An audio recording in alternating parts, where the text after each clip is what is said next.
Mchunu Khehlelezi.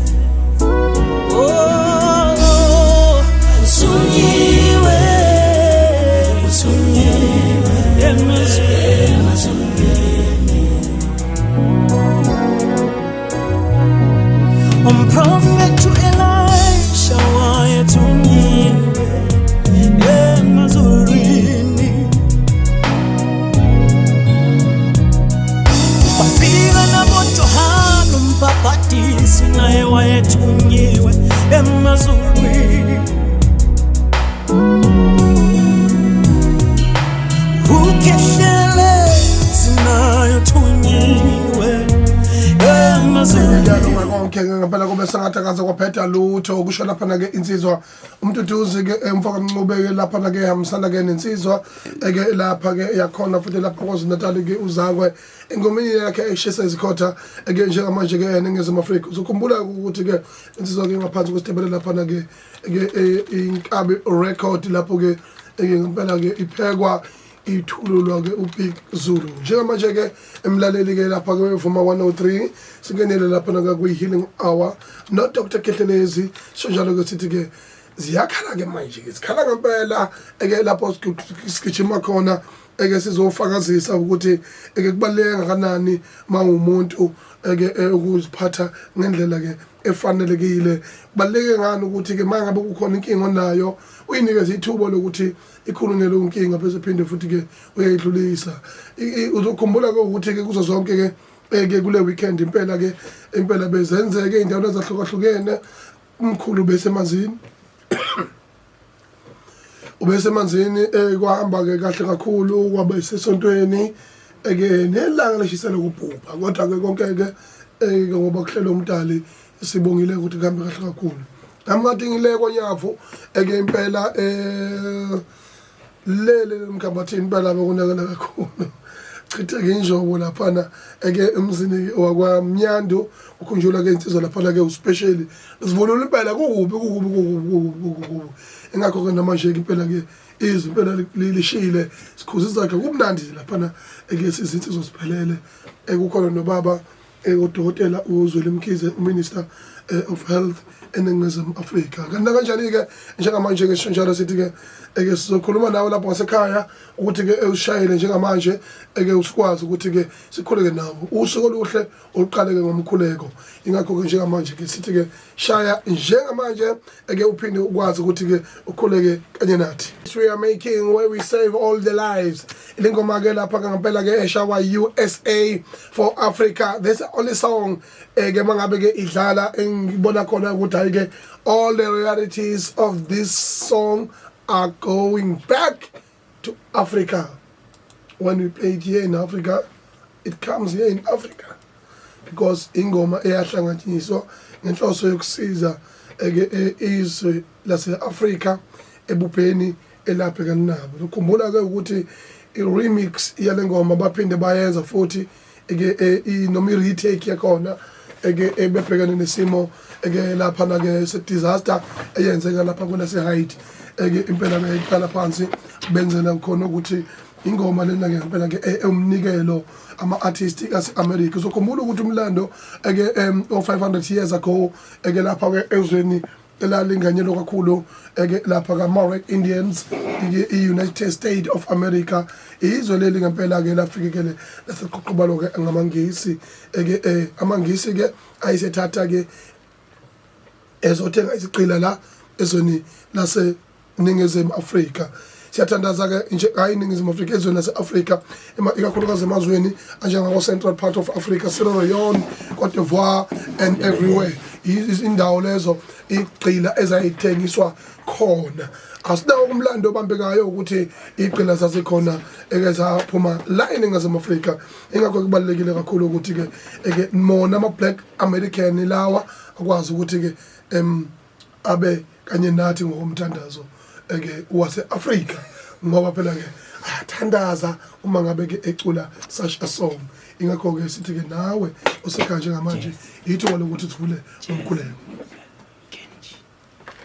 Molweni? Yebo mfowethu. singaneno mntaka baba yebo ukhuluma nawe uDr Khehlelezi into abantu basazozana sihloko samdlebe mfowethu siyacela ukuthi usubeke emkhulekweni mfowethu ngenza emkhulekweni yangezi cha uwe baba sifuna usithandazele sifuna lo mthandazo lo kuwe ahe uwe fanele hayi ukuthi wena uthi mina ngokukhetheleza ngithandazele wena cha uwe ufuna ubeke izwe lokho losizo lwakho uzolisheba nokuthi ubeke usizo lwethu kuNkulunkulu sicela ukuthi ngicela sithandaze nini nalendodana nomngcwele bakumnini mandla wonke ngiyazi ukuthi yazazi ifiso zethu sonke lapha empilweni emhlabeni ngicela-ke baba usikhanyisele zona indlela zethu zibe mhlungu kuwona konke sikufisayo kube impumelelo namaphupho ethu aphumelele igama lenkosi uzuke phakathi amen siyabonga kakhulu ngenyanga wethu uNkulunkulu uzwile nje buka Mfowethu siyabingelela ekseni sengisho kuwena ngizwe yebo siyabingelela kakhulu uqala Laphi kithi mfowethu sengishilo ukuthi hayi impela namhlanje sobe siphiwe inkosi nangempela inkosi yasipha ngenxa yesimo sokukhathala you had an hectic week time singangeni nje Valentine South Africa siyabingelela South Africa siyabingelela Johannesburg sibingelela yonke indawo lapha ekhona sibingelela KZN sanibona nekuseni happy Valentine's Day to all those who are in love abahambe wakhe ihlahla happy Valentine's Day while I was driving akaze ngizwe usho kanjalo ngizwe uthi nje happy Valentine's Day kuyithandani kuba bonke abalaleli sithi lapha nikhona happy Valentine's Day siyanibingelela yonke indawo lapha nikhona.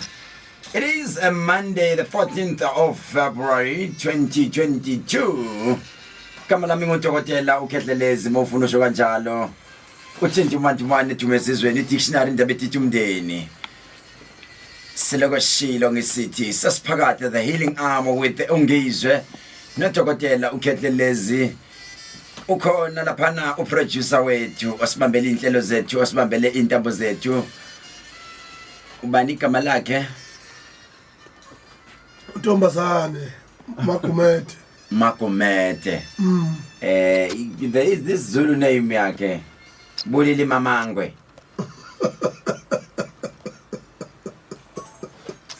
ubani igama lakhe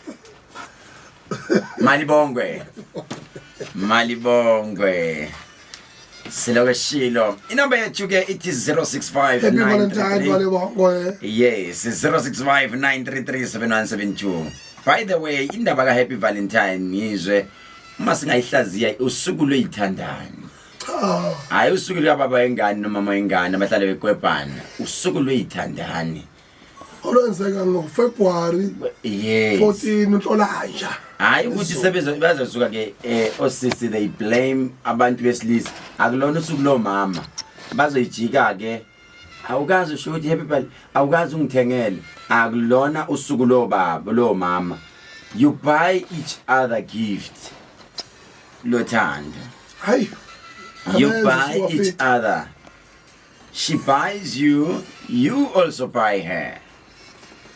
That's what I will say. Don't blame each other or expect something. It is not your birthday. In fact, by the way, happy birthday to those abazalwa namhlanje. 0659337972 0659337972 inamba yase studio njengamanje la uzosendela khona voice note usitshela ukuthi kuphi uspenda kanjani usuku lwakho uzoba unobani what are you planning to buy for yena 0659337972 you can buy anything ungamfaki under pressure don't make her or him feel so small just because she doesn't or he doesn't have money to buy you anything. Just accept whatever that you get. Even if you don't get anything, don't get offended.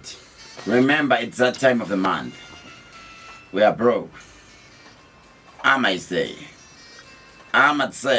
sibroke sanibonani ka Facebook sisho kanjalo ka Facebook usithi happy Valentine's Day 065 933 7972 065 933 7972 yini hello Valentine usumkhohliwe hayi ubona nginendaba la hayi usumkhohliwe ngithi buma cha kodwa nginendaba mina nami nje wazi kahle into engekho yeah abaningi ngizwe to be honest with you namhlanje abaningi bazoxabana kunabantu okuthiwa abathanda izinto lalela kunabantu abathanda izinto kahle kahle mina ngithe iValentine ilanga la kaSathane ngizosho kanjalo ilanga la kaSathane because kunabantu abanga afford kodwa bazobona uthenga izinto mabekuthenga izinto babe under pressure abanye they will go and steal abanye bazodla imali zabantu abanye bawusebenzisa imali zabantu just bafuna ukuimpressa upartner wakhe and most of the time kuba abantu besilisa okuthiwa abathenge abesifazane they don't do it sisazobona ku social media ku trend imbali ku trend lokho abanye bazobe actor then you guys will take it serious uzubuntaza nembali yonke indawo mina nginandaba nayo leyo nto mina nje Valentine ngumsebenzi 065 933 7972 065 933 7972 ake ngizwa ama voice note remember ngicela ukuzwa nabantu kade beye emanzini ngicela ukubezwa athi mina it was a gift if ever ungenile emanzini already sengikunikile Valentine gift akuyona into elula mfowethu ukuthi ngifaka abantu more than 2000 emanzini ngendlela bekugcwele ngayo bekugcwele ngendlela eyisimangaliso ake sizwe 065 933 7972 ukuthi obana bakhona umuntu ofuna ukuthatha isibusiso sakhe ngisendele ivoice note njengamanje utilosize already sanibona mkhulu Ngizwe ngiyabingelela mkhulu welile vundle lo ngisendawana emzimkhulu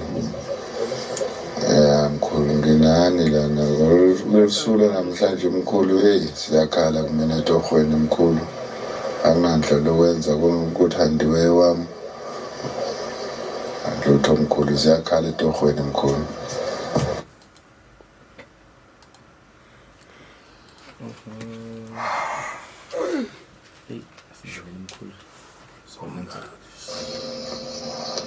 ngibingelele mkhulu Nomuntu Ngizwe ngikhuluma noSiya owathemba usemandeni ekhaya kwaMhlabela Ingane mina mkhulu ngizoba ngingedwa nje ngizomfonela kuphela ngoba nginawo amandla ukuthi ngithenge izinto engizomsurprise ngazo noma Valentine ngizoba ngingedwa nje ngicela mangikhuleka nami ngibeke mkhulu naye sithanda nje hloniphani ngibonge kathele mzimba Sama studio kunyabela khuluma novuka nathi Zili zolokhoze umuntu sakhathele nje into engihlekisa kakhulu lana ngizwe uthi omunye ngithemba ngaxabana uthi already seyikhalile 2 o'clock bengivuzwe ekseni ngiqolisa amacala injalo nje insizwa ngizazi zinjalo ingabe usisi oqolisa amacala it's because she doesn't want to buy anything Izoxabana namhlanje noze niyilungisa indaba yeni phambi kwakusasa.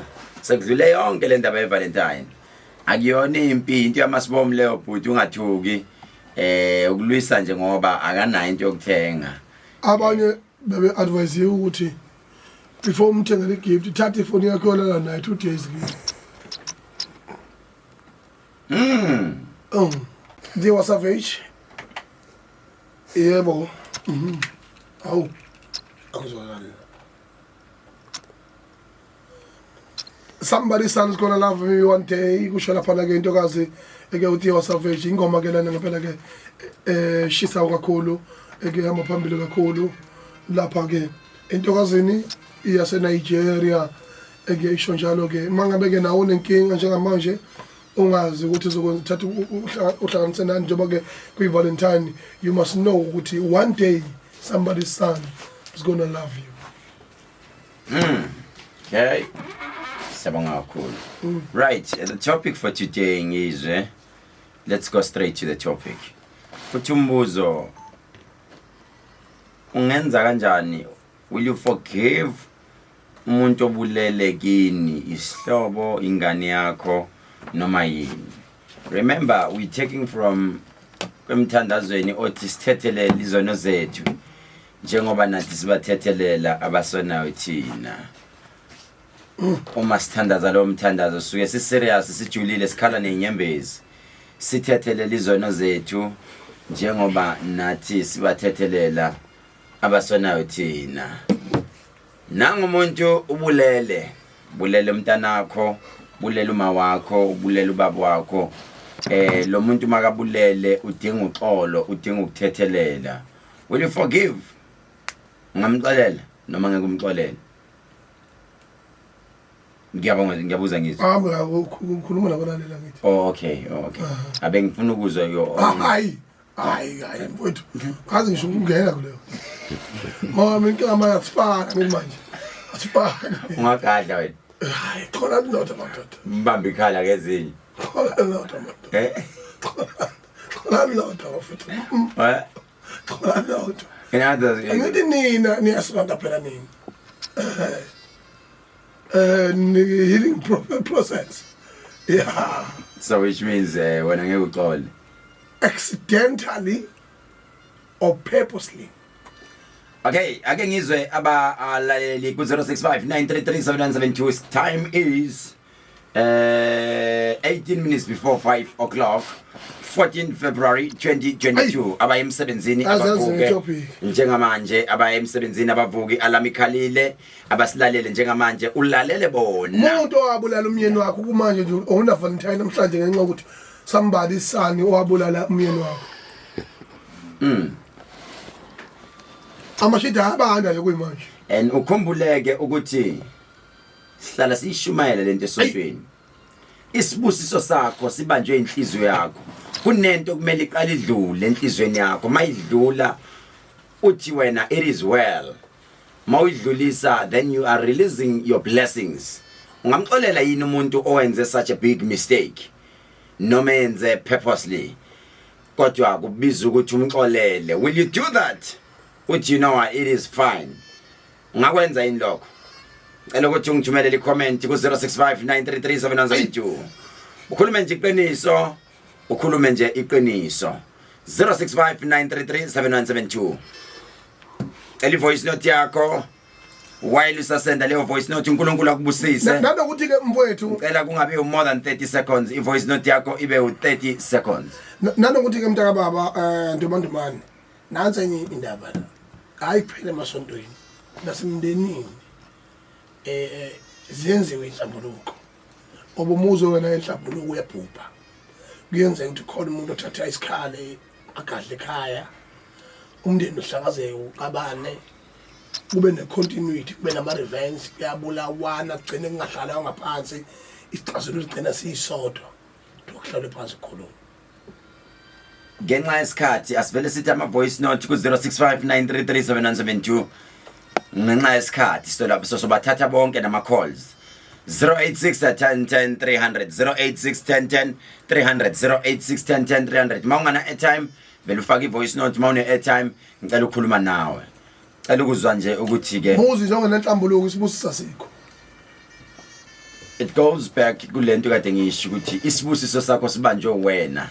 Wena ibambile lento 065933 umyeni 065933 amelo hlala umanzi usuku nosuku ayikidlanja khona 065933 mhlaba lokuyadlula intweni number ka WhatsApp lena ethi 065933 Boy. Ha. Ngisho khona la emsizweni. Gcina kuhlala phansi uxoxa. Ngishamazwa alwayo. Agcina ehlale phansi axoxa. 0861010 300 0861010 300 0861010 300.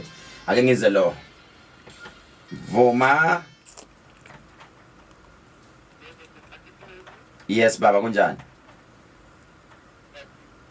Ngiyaphila. Happy Valentine's Day.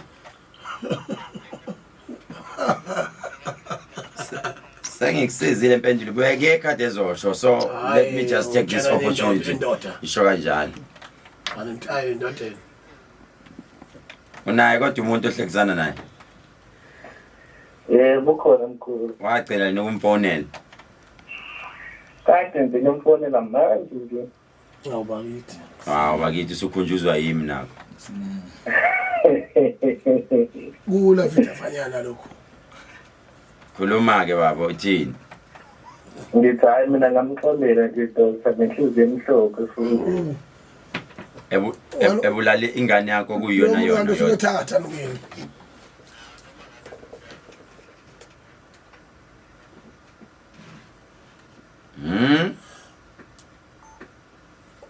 Oh. Ngizwe. Ngizwe. Uthi ngizwe uqinisile? Ngizwe. Ngizwe ngiqinisile. Ngizwe. Unaye umuntu othandana naye ngempela? Yebo khona mkhulu. Ubani?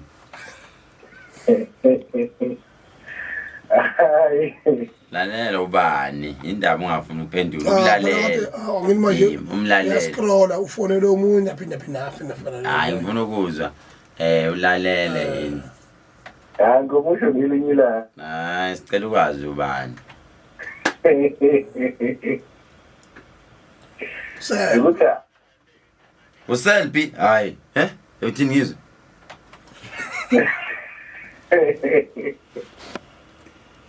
Lutho ngizwe. Hayi. Uselbi? Ungasabi hawo. Manje usuyamphika emoyeni. Umbone xa eshasha qola nje.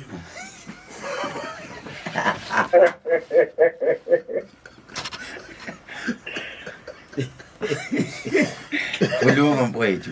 Uselbi? Lutho lo mana asithathe omunye. Iva sizweni wetha.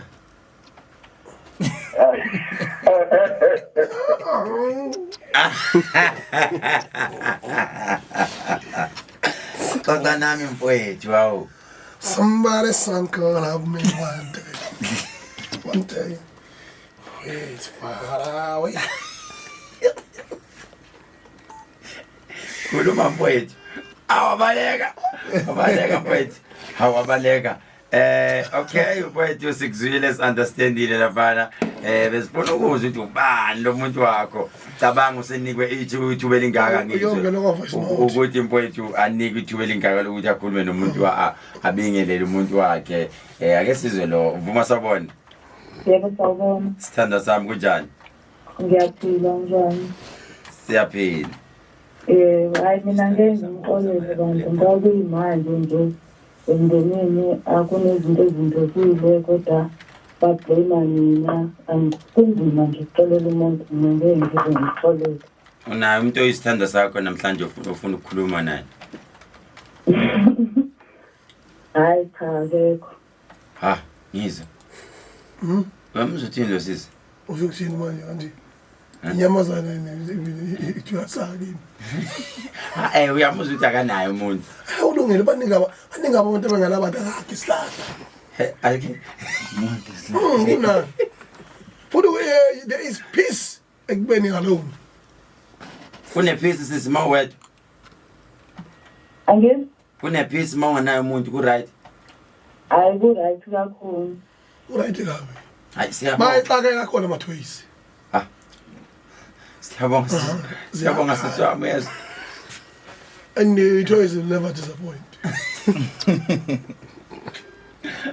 Alright, 065-933-7972. Ake ngindlalele le ngoma it's Happy Valentine's Day. Kuyithandani. Na ingoma enginika yona namhlanje. Kubo bonke abathanda nayo ngithi le ngoma isuka kukhehlelezi ngiyanipha nje.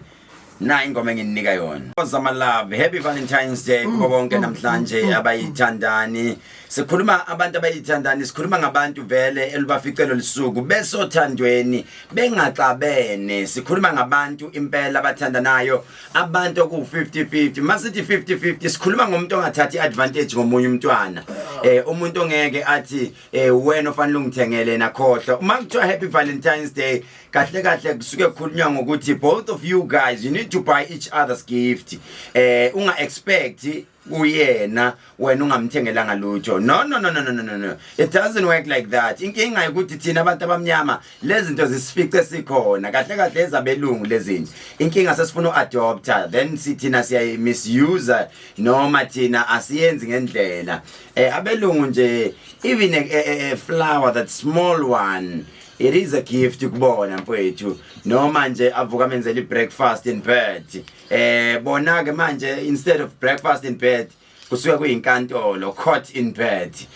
lapho kuvuka kuxoxa indaba noma ntambama kuyobuya kuxoxa indaba it is court in bed kahle kahle ungitshele ngosuku nje wawungenza isilima nje wena wawungenzani ngempela so ke let's avoid all that kuke namhlanje kuthandwane nje kube mnandi kube njana ninga overspend just because you wanna impress your partner no ningayenzi leyo nto ukumtshela nje ukuthi happy Valentine's Day uthi umbuzo ubani okumele atshele omunye ukuthi happy Valentine's Day both of you guys it is your responsibility ukuthi nikwenze lokho zithanda zami siyanthanda sivuma 103 sinongizwe siloko sishilo sidlulisa ukubonga okukhulu sidlulisa ukujabula siloko sishilo sithi siyanthanda ekseni kuba bonke abantu abadela ubuthongo babo bevuka besilalela kusasa by the way asenikhumbuzeni ukuthi ke siyahlola sizobe sihlola kusasa it is a Tuesday sizobe sihlola namhlanje sithemba singakwenzi ngoba abaningi basemathandweni ekseni uzovuka uye emsebenzini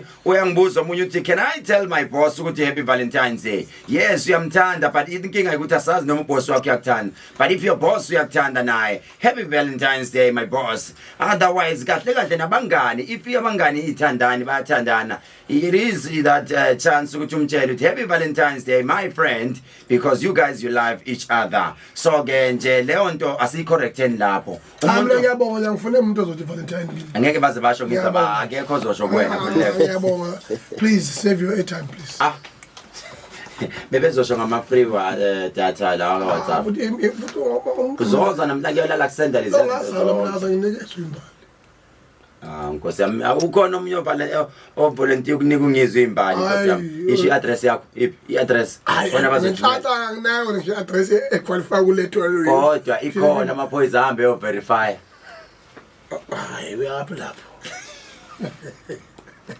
amaphoyisa ayi verify kuthiwa ukugadwe ngathi umongameli ugadile hey chashaza ama state resources uqhashaza ama state resources yabona ukuthi kubalekileke ukuxolela buka sakabaxolela nje bonke labo bantu it's important forgive 0861010 vuma sawubona okay siyadlula lapha 0861010 0861010 ake sibone ukuthi ubani esimtholayo 0861010 asilale voice note sibone ukuthi bathini sizwe ukuthi bathini Molinga kwa mkulu utana zamkaya aka Cape Town zamkaya kwaza mkulu ndiye topping yakho mkulu afuna ukuphosa kungasebenza amandla kaThixo order mkulu cause ngokubona kwamna ngokuhlupha kwenhliziyo yami andinokwazi mkulu kodwa ke ngiyamcela uThixo andibende ndikwazi ngqolela cause kabanzi manje mwami lendlela kanje ngimthindi dibana mina ngiyatatazela solo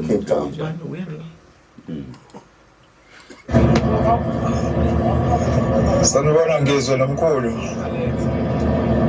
Hayi mina ngabaxolela ngoba vele kwenzekile. Ayikho into ongabuyenza. Ngingabaxolela ukuthi nami ngixole. Sawubona mkhulu nawe Ngizwe lapha e-studio ekseni. Nikhuluma noNokuthula Valentine ngonyameni. Topic namhlanje mkhulu kunzima kodwa kubalekile ukuthi uxole wena qala wena osuke ukuthi ubulawe umuntu wakini noma ngabe kuthiwa lo muntu uxolo ulicelile noma akalicelanga lokho kusiza wena ukuthi uphile. Ngiyabonga.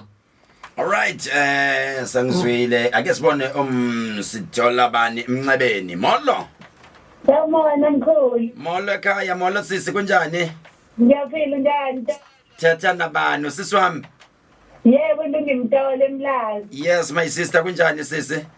Ngiyaphila. Kuhle mphulaphuli. Ithini into yakho namhlanje? Into ngiyabonga nje bengikhona emanzini ngithi kunamkhulu ngamxolela. Sibonga my sister, uyeke ukubetha indoda, uyeva sisi? Anginayo mkhulu ngagive up. Yebo, well done, wenza kahle impela. Yebo. Well done. Ngiyagive up umhlaba lo. All right my siswami ngiyakuthanda ube nosiko lwethu. This song belong to you. PS. Thank you my sister. Right, ingoma emnandi kakhulu sigijima kanjalo ke manje isikhathi sami sithi 2 minutes away sekusele nje kushaya. Yabona ngane yakwethu emazazivala nje ke ayikho into ebaleke njengoxolo. Lo tata uqhubha manje ngevoice note ukhuluma inkulumo wayikhona. Ngoba inkinga yokungaxoli kulimaza wena umuntu ongaxolile ngaphezulu kwalomxolelayo. All right, this is Mama 103. It is a Monday, 14th of February 2022. Uhlelo the healing hour with them guys. Remember we are always here from Monday to Friday. My name is Dr. K. Ngizoba nginawe nakusasa same time same place. Mina into engizokutshela yona nje ukuthi ngiyathanda wathanda lika love, ngithanda wathanda lika love noma wena ungizonda, but I like that smile. Ngiyathanda mawusukuma, ngiyathanda uyathanda manje. Yeah madoda abanye baqabene namhlanje, they can't even say we love each other. Yehlisa pride, yehlisa impakamo mntana sekhaya. Ngixalele boyamthanda. Shoka njalo nje.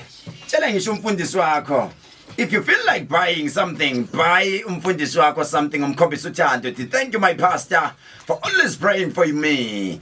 Ngwinjenje wena even inyanga yakho thengele something nje surprise nje with lunch with imbali inyanga yakho ifake intweni. Mina nawe siyohlangana kusasa. Ngithanda ngothando lala. Follow me on YouTube uthi Dr. Khehlelezi, Instagram it's Dr. K. Facebook it's Dr. It's Nyanga yothi momzo. We love you. Mwah. Siyanthanda bafowethu.